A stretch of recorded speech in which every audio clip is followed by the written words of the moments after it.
Pecco disabotase Ducati. Fakta atau hoaks? Jawabannya tentu saja hoaks.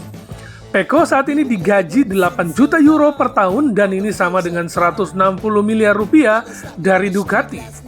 Sangat aneh dan bodoh jika Ducati sabotase pembalap yang digaji 160 miliar oleh mereka sendiri.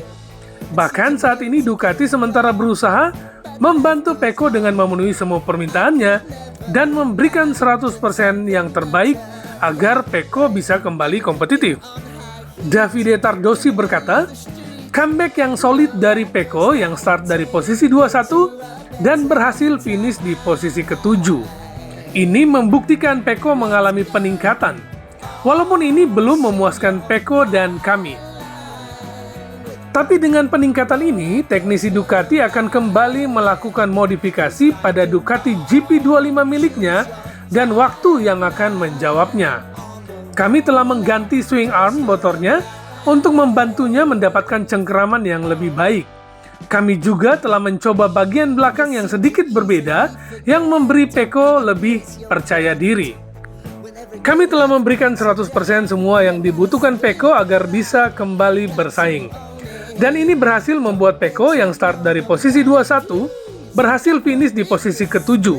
Ini tidak buruk, walaupun kami berharap dia bisa berjuang untuk finish di podium. Kami puas atas kemajuan Pecco dan kami berharap konfirmasi yang lebih baik untuk Pecco di balapan kandang nanti di San Marino, kata Tardosi. Kami bangga dan sangat gembira untuk Marc dan Alex yang meraih podium utama di Catalunya kemarin. Marc juga semakin bijak dan tahu kapan harus kalah dengan tidak memaksakan diri untuk bersaing meraih kemenangan yang beresiko bisa terjatuh dan kehilangan 20 poin yang sudah di depan mata. Marc luar biasa, kata Tardosi. Untuk seri selanjutnya, Ducati memberikan yang terbaik untuk semua ridernya tanpa membedakan. Ducati berkembang dan menjadi motor terbaik tahun-tahun terakhir karena tidak membatasi atau membeda-bedakan pembalapnya, termasuk pembalap satelit. Dan ini dibuktikan tahun lalu Ducati tidak sabotase atau memberikan motor GP24 yang berbeda ke Jorge Martin di tim satelit yang akhirnya mengalahkan pembalap pabrikan Pecco Bagnaia dan menjadi juara dunia dengan motor satelit. Saat memilih Marc Marquez untuk menjadi pembalap pabrikan Ducati, awalnya Gigi Dall'Igna ditentang dan dihujat habis oleh seluruh dunia. Semua menyatakan ini kesalahan besar, memilih pembalap tua yang sudah habis. Sama seperti ketika Ducati memilih Jorge Lorenzo ketika itu. Menurut semua orang, harusnya Ducati memilih Jorge Martin yang juara dunia walaupun dengan membalap pakai tim satelit. Namun perlu diingat, Gigi Dall'Igna ini adalah seorang insinyur yang otaknya penuh perhitungan. Dia tahu perbedaan GP23 dan GP24 yang sangat jauh. Dan dia berpikir bahwa dengan GP23 seorang Marc Marquez dapat bersaing ketat dengan Pecco dan Martin yang menggunakan GP24. Tentunya ini akan sangat berbeda jika Marc menggunakan motor Ducati pabrikan dengan spek tertinggi. Dan ini terbukti benar. Marc Marquez kini menjadi monster yang menakutkan di lintasan dan tampil benar-benar superior yang mana sampai di seri ke-15 ini saja sudah memenangkan 24 balapan dari 30 balapan tahun ini dan meraih total 487 poin sementara ini.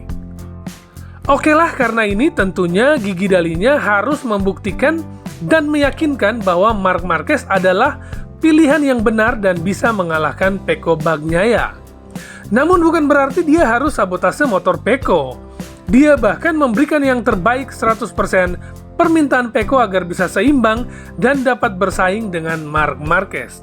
Jadi sekali lagi, kabar tentang Ducati sabotase Pecco itu adalah 100% hoaks dan tidak benar. Tardosi dan Gigi Dall'Igna juga berkata, Ducati bertekad untuk meningkatkan motor di sisa seri terakhir tahun ini, dengan harapan Desmos edisi GP26 nanti dapat semakin baik dan memenuhi harapan semua pembalap Ducati. Walaupun dengan pembatasan uji coba dan pengembangan mesin untuk Ducati yang berada di Grade A, memang hanya akan ada beberapa perubahan kecil. Namun di MotoGP terkadang detail kecil dapat membalikan keadaan, kata Tardosi.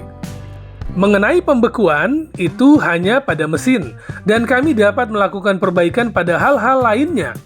Motor GP26 akan menjadi pengembangan yang lebih lanjut. Gigi Dalinya dan para insinyur akan menemukan sesuatu. Dan dalam tes Sepang tahun depan, kami pasti akan memiliki motor yang lebih canggih, kata Tardosi. Tentunya Ducati dapat menjadi motor terbaik saat ini adalah berkat kerja keras, pengorbanan, dan Ducati memberikan kebebasan dan keadilan untuk semua pembalapnya dalam bersaing untuk menjadi yang terbaik, baik tim pabrikan maupun tim satelit. Dan ini tentunya tanpa sabotase.